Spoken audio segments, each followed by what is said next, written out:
Europe 1 Soir Week-end, première heure, j'accueille mes débatteurs. Éric Revel, journaliste. Bonjour Bonsoir Stéphanie, Éric, bonsoir. bonne année, je vous ai pas vu. Bonne année, depuis, bonne année. depuis, Vous avez bonne plein de mine, bonnes choses. Oui, écoutez, ça arrive. Pour une fois, j'ai battu Raphaël Steinville. D'habitude, il arrive avec son teint de pêche. Et bien voilà, j'ai un ton de plus. Bonsoir Raphaël Steinville. Oui, moi aussi, directeur adjoint de la rédaction du JDD. Alors, la question qu'on se pose, messieurs, est-ce qu'il y aura 2 élections pour le prix d'une en mars prochain? Le couple exécutif brandit la menace. Je vous vois soupirer, Éric Revel. Ouais, parce que c'est n'importe quoi. Et oui, ça fait longtemps qu'on y est en plus à commenter, notamment ce budget et oui ou non, est-ce que ce gouvernement va-t-il se maintenir? En tout cas, on sent que Sébastien Lecornu est sous pression. Hein. Il s'exprime dans Le Parisien ce soir. La motion de censure enverrait un signal dramatique au moment où on cherche un compromis. En tout cas, Emmanuel Macron et Sébastien Lecornu brandissent clairement cette menace en cas de chute du gouvernement. Alors on sait qu'en ligne de mire, il y a le Mercosur, évidemment, avec la motion de censure du RN et du LFI, mais il y a aussi derrière, et c'est tout là le problème, le budget qui revient à l'Assemblée nationale mardi après des discussions compliquées en commission des finances. Bonsoir François-Xavier Tchécoli. Bonsoir. Vous êtes vice-président LR, député de la Haute-Corse. On sait que vous-même, les LR et les socialistes sont en ligne de mire. Est-ce que vous êtes sensible, vous, à ce coup de pression de Sébastien Lecornu ? Vous savez, instiller, comme semble le faire le Premier ministre, l'hypothèse de ces élections législatives anticipées, qui seraient organisées en même temps que le municipal, c'est vraiment une manœuvre grossière, quoi. Le seul but, c'est vraiment de faire pression sur les députés afin d'écarter les risques de censure. C'est ça le cœur de cette manœuvre, encore une fois, du Premier ministre. Hein. On est dans des manœuvres assez lamentables, pour être clair avec vous. Donc ça veut dire quoi? Ça veut dire que vous n'y êtes pas sensible, que vous allez rester droit dans vos bottes et que si quelque chose ne vous plaît pas à l'Assemblée nationale, comme par exemple, je dis ça au hasard, des hausses d'impôts brandies par les socialistes qui eux aussi tentent d'être séduits par Sébastien Lecornu, ça veut dire que vous n'hésiterez pas, vous, à voter la motion de censure, le cas échéant? Écoutez, en tout cas, pour le premier point concernant le Mercosur, il faut bien être conscient que le président a reculé. Je pense que la petite phrase de M. Retailleau, notre président, disant qu'il y aurait censure s'il y aurait vote du président de la République, a fonctionné aussi. Il y a une marche arrière, alors personne n'est dupe. On sait très bien que le président a changé de pied plusieurs fois sur ce sujet. Mais là, on peut quand même quelque part être heureux de ce recul, même si, encore une fois, on sait très bien que ça sera difficile, le combat reste amené avec une petite chance.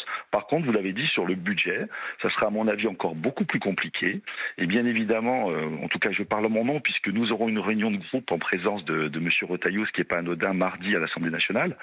Mais en tout cas, pour moi, je peux vous assurer qu'au niveau du budget, si encore une fois on nous vend l'invendable, je n'hésiterai pas, moi, bien évidemment, à ne pas le voter. Et si, bien sûr, il met en balance son gouvernement, à voter une censure. On a vu que certains de vos confrères LR n'en ont pas fait de même ces derniers mois, avec des augmentations de taxes qui ont finalement été acceptées par les LR. Comment faire confiance aux députés, les Républicains, sur ce point, François-Xavier Tchécoli ? Vous savez, c'est un sujet qui n'est pas simple. Je vais parler un petit peu au nom de mes collègues, mais d'un côté, vous avez une bonne part de nos concitoyens qui nous réclament à corps et à cri un peu de stabilité. C'est vrai qu'on vient de nulle part et on voit pas très bien où on va d'ailleurs. Et donc, on a ces gens-là qui nous parlent et qui nous demandent un minimum de stabilité et donc une volonté quelque part de trouver un budget. Et de l'autre, il en va de notre responsabilité de ne pas perdre notre ADN. Quand on voit ce que demande encore le Parti socialiste, non content d'avoir déjà, entre guillemets, fusillé le PLFSS. On en vient à nous demander encore 10 milliards de dépenses en plus, mais je veux dire, on est à l'opposé, à l'exact opposé de ce que nous on demande. Donc je crois qu'il faudra prendre nos responsabilités, en tout cas je parle encore une fois pour moi. Si on nous vend l'invendable, il ne faudra pas hésiter à censurer ce gouvernement. Vous savez, les LR ne doivent pas oublier qu'ils étaient dans l'opposition à la Macronie depuis 2017. Il s'agit Vous pas faites bien de le rappeler parce que je pense que de nombreux auditeurs l'ont perdu de vue ces derniers mois. Non, non, mais je le dis à corps et à cri. Je crois qu'aujourd'hui, voilà, nous, on a fait partie des derniers résistants. N'oublions pas que Le Cornu est l'un des premiers à Un beau avoir lapsus. à avoir rejoindre en 2017 le président de la République. Aujourd'hui, il porte la responsabilité, comme d'autres hommes politiques qui étaient à droite, de ce bilan, quelque part, hein, ou plutôt de ce non-bilan. À nous d'être vigilants là-dessus. Et en tout cas, pour ma part, je suis plus proche de la ligne de la présidence du parti que de peut-être certains de mes collègues députés LR. Alors la présidence du parti, c'est Bruno Retailleau.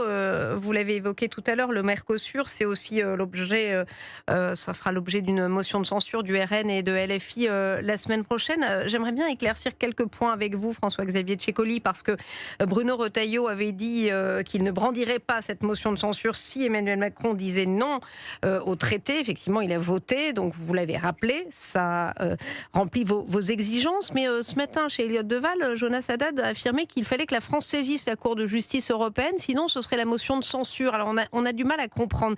Quelle est clairement votre ligne chez les Républicains, en tout cas la ligne et les consignes de Bruno Retailleau? Ben, vous avez raison de le souligner, je crois qu'il y a un peu trop de lignes qui s'expriment parfois dans ma famille politique. Et moi, je suis un légitimiste. Aujourd'hui, on a un président qui a été élu à 75%, comme vous le savez, des voix lors de l'élection qui s'est tenue l'année dernière. Donc je crois qu'aujourd'hui, il incarne parfaitement cette ligne. Aujourd'hui, le président de la République a reculé. Il faut en être conscient. Je pense qu'il n'était pas parti du tout pour voter le traité, enfin pour voter contre le traité. Ouais. Je pense qu'il allait sans doute s'abstenir, à mon avis, ou voter pour.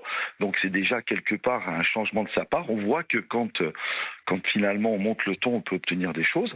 En tout cas, pour ma part, bien évidemment, je ne crois pas qu'il faille aujourd'hui, au moment où je vous parle, mais j'attendrai la réunion de groupe, bien sûr, sanctionner ce qu'on vient d'obtenir en disant qu'il fallait ne pas le voter. Vous voyez, je pense qu'il faut un peu de cohérence. Mais ça ne change pas grand-chose, hein, pardonnez-moi, François-Xavier Ceccoli, c'est symbolique. Hein, ce nom, il se trouve que la France est totalement impuissante et que ça ne change rien, Raphaël Steinville. Et que Ursula von der Leyen s'apprête à signer au Paraguay ce traité en dépit du nom de la France.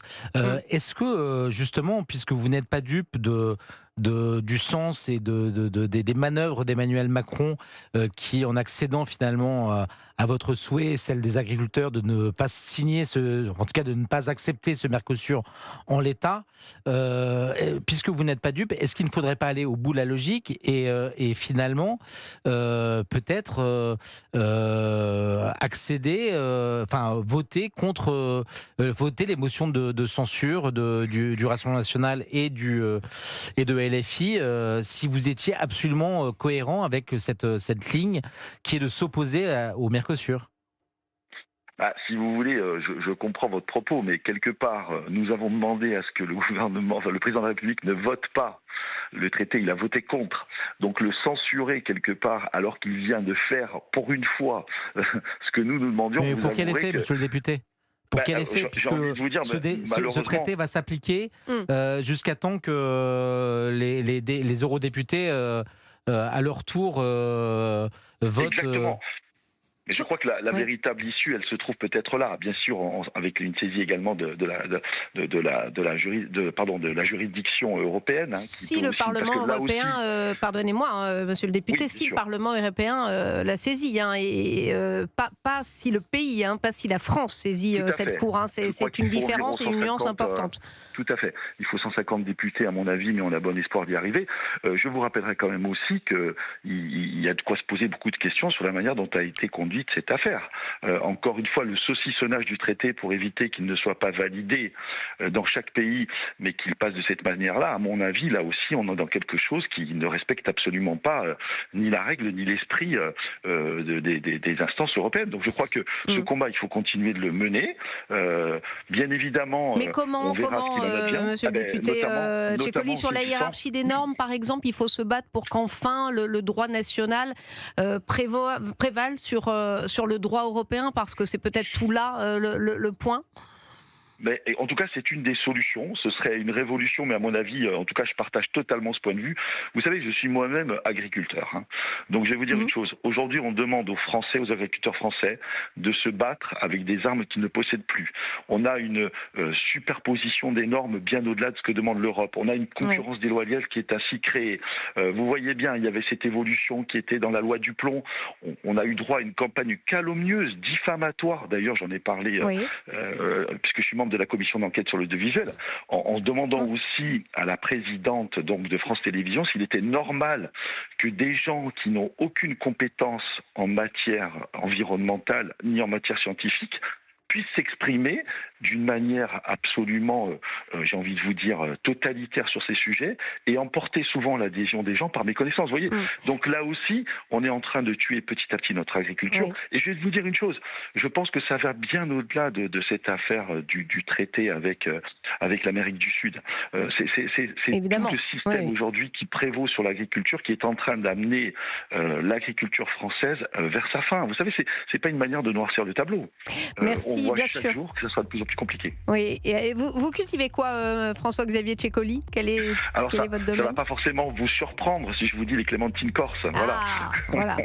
Bon, c'est pas du bœuf. C'est vrai que le secteur bovin est davantage touché en effet, mais effectivement, on apprécie beaucoup les clémentines corses dans ce studio. Merci à vous, François-Xavier Tchécoli, d'avoir été avec nous et on se retrouve dans quelques instants pour la suite de nos débats avec Éric Revel et Raphaël Steinville.